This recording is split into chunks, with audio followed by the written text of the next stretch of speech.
Oliy Majlis Senatida O'zbekistondagi Shanxay hamkorlik tashkilotining xalq diplomatiyasi markazi bilan hamkorlik to'g'risidagi memorandumni imzolash tadbiri o'tkazildi.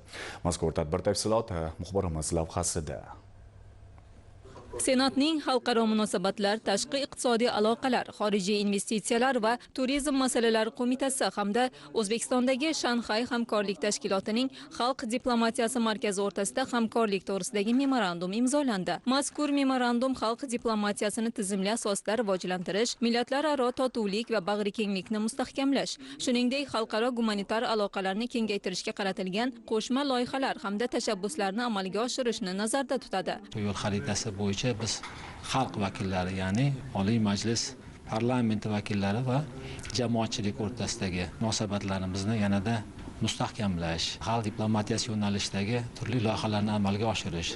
Eng avvalo bizning markazimizga prezidentimiz tomonidan yuklatilgan maqsad va vazifalarni amalga oshirish. Bu ham bo'lsa, SHT makonidagi turli mamlakatlar, turli xalqlar, madaniyatlar, sivilizatsiyalar va dinlar vakillari o'rtasidagi muloqotni ta'minlashga xizmat qiladi. Memorandumimiz va uni doirasida amalga oshirilgan hamkorligimiz yurtimizni xalqaro miqyosdagi nufuzini yanada yuksaltirishga xizmat qiladi.